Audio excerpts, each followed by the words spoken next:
Je suis la médiatrice interstellaire, Sol 13, Terra 3, moine de forêt, professeur universitaire, mère et auteur.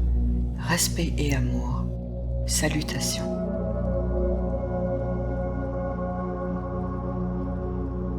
Continuons à avancer ensemble et à découvrir la réalité cosmique et interstellaire. Cette présentation est la 8e vidéo d'un ensemble intitulé Total Reset 2020 qui concerne 12 actions à mener pendant l'année 2020. L'action numéro 1 est une prise de conscience au travers de l'histoire du vieil homme dans l'avion qui passe de la 2e classe, la 3e densité, à la 1re classe, la 5e densité, et d'un système de croyance à un autre.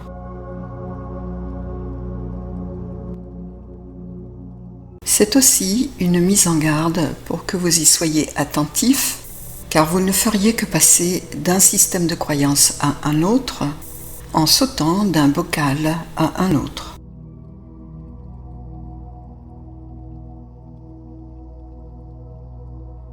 L'action 2, la préparation, aborde la question du conditionnement de l'humanité depuis la nuit des temps et depuis votre naissance, puis la découverte d'un cosmos grouillant de vie et des planètes pleinement habitées par de très nombreuses races interstellaires ressemblant à des humains, souvent avec des cerveaux, des cultures et des manières d'être et de penser différents.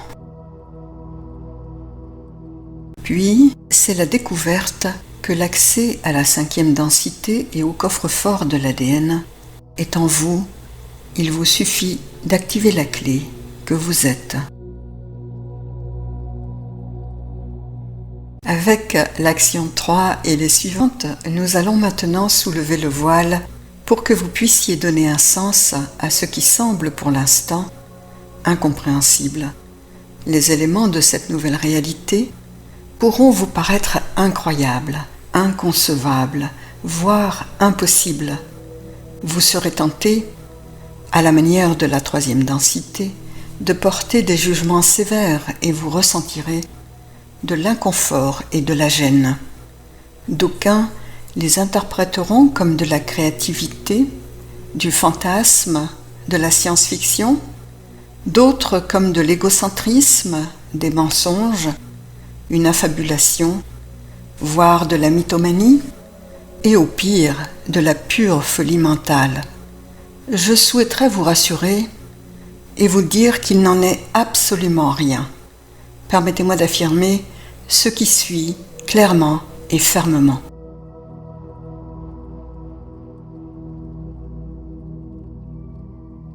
J'ai été ermite et moine de forêt.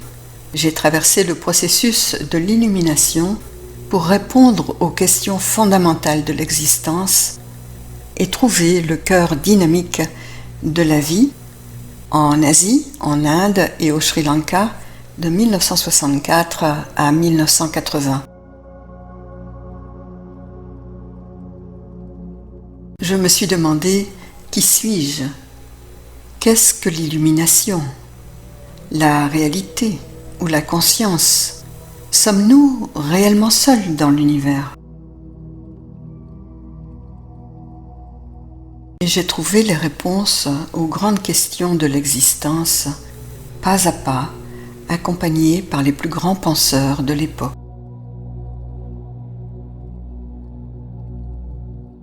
C'est enfin avec passion et patience que depuis plus d'un demi-siècle, je promeus la spiritualité, la méditation, la recherche de soi, la mansuétude, la probité, l'équité, l'éthique, les valeurs morales et le service à l'autre. J'ai été invitée aux USA par un très grand centre de méditation où de 1981 à 1983, j'ai été professeur résident. Il s'agit de Insight Meditation Society, un centre de retraite et d'études bouddhistes qui accueille près de 350 personnes à l'année. J'ai consacré toute ma vie, 72 ans, à partager sans relâche ce que j'ai moi-même trouvé, le cœur impérieux de la vie, et j'accompagne dorénavant les pas de l'humanité dans son émergence planétaire et interstellaire. Vous comprenez donc qu'une personne qui a consacré toute sa vie, 72 ans de son existence, à promouvoir la spiritualité, la bonté, l'équité, l'éthique et le service à l'autre, qui a été ermite et moine de forêt, qui pratique la méditation 24 heures sur 24 depuis tant d'années et qui a traversé le processus de l'illumination, cette personne ne ment pas. Tout simplement parce qu'elle ne le peut pas. C'est absolument impossible. Non seulement en termes de valeur morale et éthique, mais parce que lors du processus de l'illumination, qui n'est autre que le passage en 5e densité, on meurt à soi-même en 3D. C'est-à-dire que l'on perd totalement le soi en 3D, l'ego, la haine, la dualité, et il est impossible de revenir au moi d'avant. C'est un peu comme lorsqu'une chenille devient papillon. Si le papillon voulait redevenir chenille, ce serait impossible. Ou alors, c'est comme perdre ses 2 bras lors d'un accident de voiture. Les réutiliser serait absolument impossible, car ils ne sont plus là. Je ne mens pas, et si vous êtes enclin à le penser, je vous encourage vivement à revoir votre système de valeurs. En fait, c'est précisément ce que les races interstellaires attendent de l'espèce humaine. Bien avant le développement des technologies, ou que certaines technologies vous soient offertes, elles attendent de vous et de l'espèce humaine une révision et une refonte complète de votre système de valeurs. Imaginez ce que certaines de ces technologies deviendraient entre les mains d'une espèce violente dont les valeurs sont l'argent et le pouvoir. C'est ce dont il est question en ce moment, et le cœur de la transition et du passage en 5e densité.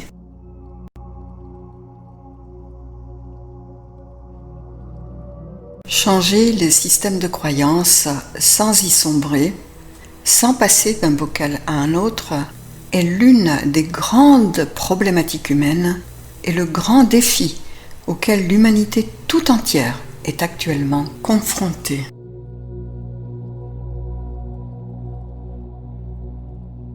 Passons maintenant à l'action 3, dont le sujet est l'ascension naturelle en 5D. De nombreux aspects de l'être humain sont affectés par cette transition qui bat son plein. Les facteurs naturels concernent 2 aspects. D'une part, les différents niveaux d'éruption solaire et d'autre part, les vagues cosmiques en provenance du centre de la galaxie.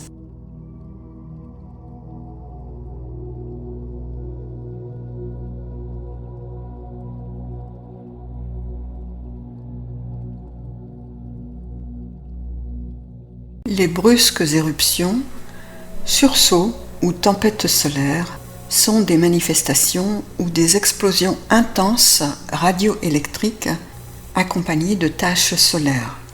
Elles se produisent en période de grande activité solaire et sont caractérisées par la bande de fréquences émise et une durée allant de quelques minutes à plusieurs heures.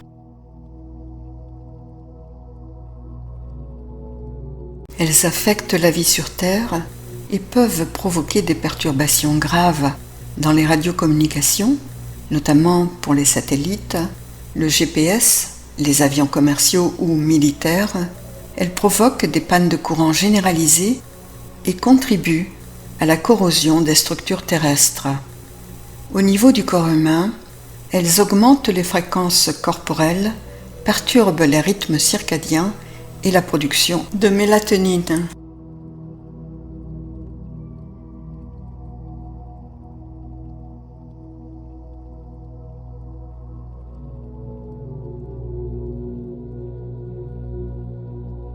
Les vagues cosmiques sont une vague positronique et une vague gravitationnelle qui se chevauchent ensemble, elles vont de pair.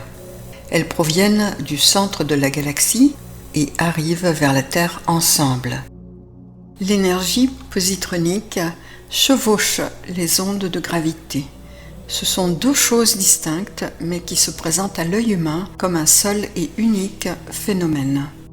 Les ondes positroniques sont des particules magnétiques chargées positivement entourant une onde de gravité. La gravité est le flux d'énergie qui donne à la galaxie sa forme. Lorsque ces vagues impactent les vaisseaux spatiaux des races interstellaires stationnés tout autour de la Terre, les équipages doivent positionner leur appareil pour les protéger. En 2017, alors que j'étais en direct avec mon mentor Zen et qu'une vague cosmique était en train d'impacter son vaisseau, il me dit «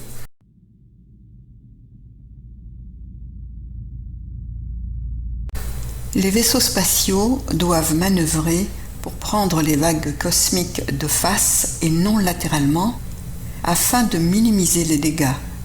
Les particules qui frappent les boucliers électromagnétiques de notre vaisseau brillent comme un parapluie. Certains systèmes électriques surchargés ont fait sauter des disjoncteurs, mais rien de grave. Pour les personnes au niveau physiologique, c'est comme être sous une puissante cascade d'eau.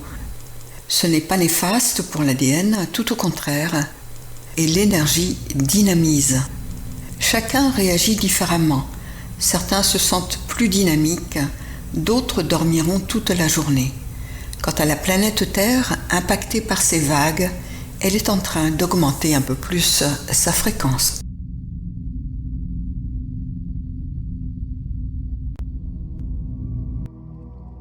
Après avoir accompli ma tâche et quitté le centre de méditation, je suis restée aux USA pendant 10 ans. J'ai repris ma vie de citoyenne et j'ai travaillé pendant 5 ans aux côtés du professeur Martin Morehead, MD, PhD, physiologiste britannique spécialisé en chronobiologie et l'étude des rythmes circadiens. Dr. Morehead est l'auteur de The Clocks That Time Us, les horloges qui nous chronomètrent, et les ouvrages qui abordent la question des difficultés rencontrées par les travailleurs qui font les 3-8 et sont obligés de rester éveillés la nuit. Ils font face au décalage horaire répétitif et leurs rythmes circadiens sont perturbés, ce qui fait naître un grand nombre de difficultés au long terme. Cette question concerne directement les difficultés que beaucoup de personnes rencontrent lors de la transition en 5D et l'augmentation des fréquences terrestres. Il s'agit non seulement des êtres humains, mais également de la faune et de la flore qui subissent les mêmes transformations et ont un impact direct ou indirect sur l'évolution de l'humanité, car absolument tous les domaines de la vie sur Terre sont concernés.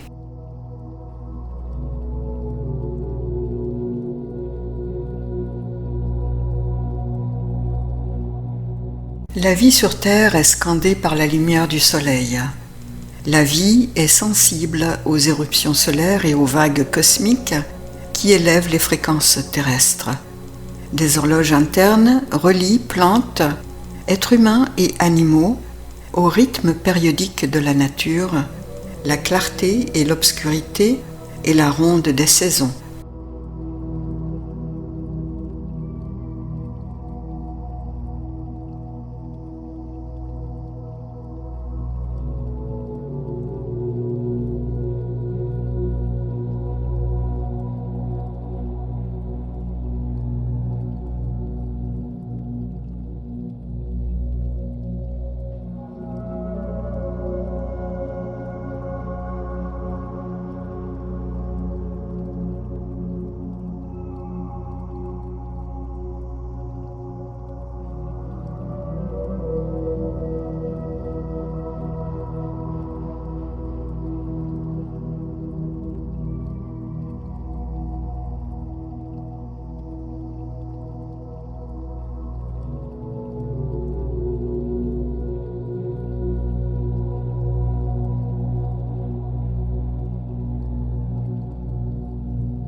Les plantes attendent le signal de leurs horloges internes pour pousser.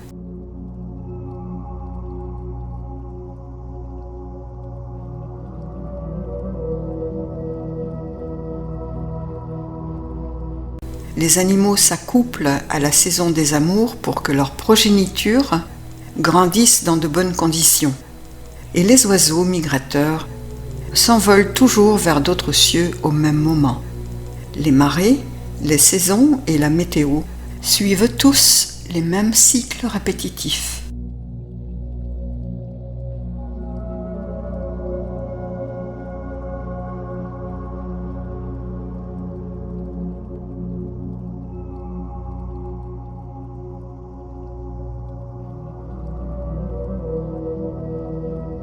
Ces alternances de 24 heures, de saisons ou d'époques proviennent à la fois de l'environnement et de mécanismes cérébraux.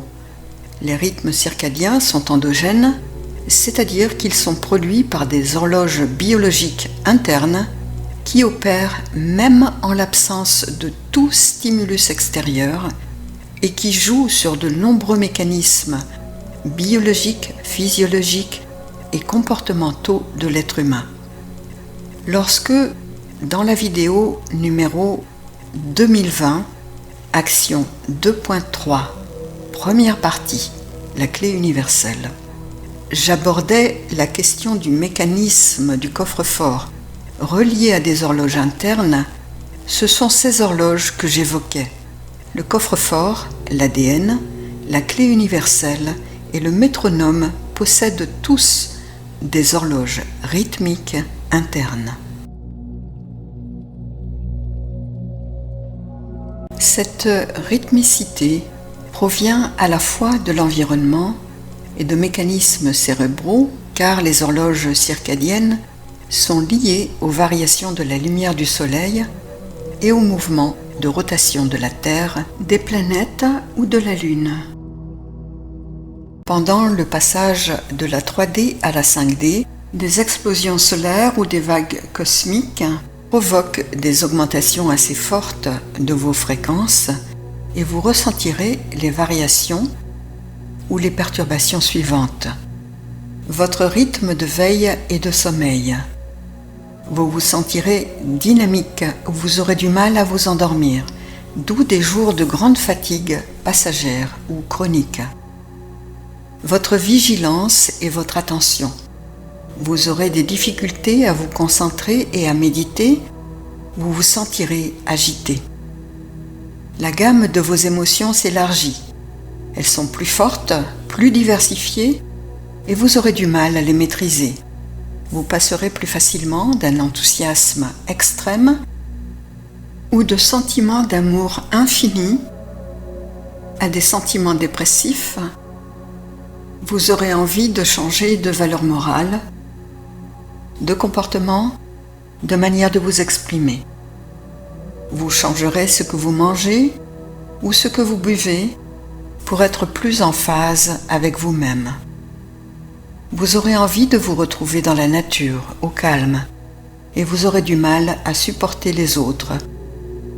Dans votre vie quotidienne individuelle, familiale et sociale, et vous ne comprendrez plus pourquoi les gens sont comme ils sont. Votre température corporelle augmente et vous ressentirez de légères poussées de fièvre. Votre flux sanguin est augmenté, ce qui affecte aussi votre cœur. Votre production hormonale et les menstruations des femmes peuvent être perturbées. La pousse de vos cheveux ou de vos ongles est plus rapide. Vous avez tendance à guérir plus facilement et plus rapidement. Votre spectre visuel est plus large et vous voyez des auras ou des couleurs que vous ne voyiez pas avant. Vous êtes de plus en plus télépathique, intuitif, clairsensitif et clairvoyant, et vous développez des pouvoirs que vous n'aviez pas avant. Ces effets sont visibles aussi chez les plantes et les animaux, et les domaines suivants peuvent être affectés. Le cycle de pousse végétale, la grosseur, et la maturité des fruits ou des légumes sont accélérés. Le vol et la migration des oiseaux sont perturbés. Les cycles de reproduction des plantes, des animaux ou des humains sont accélérés. Vous deviendrez également de plus en plus conscient des symboles et des signes extérieurs de la matrice qui ont influencé votre vie sans que vous n'en ayez conscience. Un peu comme si on vous enlevait une paire de lunettes qui vous empêchait de voir clairement jusqu'à présent. Ce que vous devez faire en fait, ce n'est plus essayer d'augmenter à tout prix vos fréquences, mais de chercher à les équilibrer avec celles qui vous entourent, en vérifiant les variations des résonances de Schumann par exemple, et peut-être aussi en utilisant le métronome d'amour présenté dans la vidéo de la série 2.3 partie 4. Vous êtes déjà dans et ce que vous espériez être, vous êtes déjà en 5D, n'hésitez pas à l'être pleinement.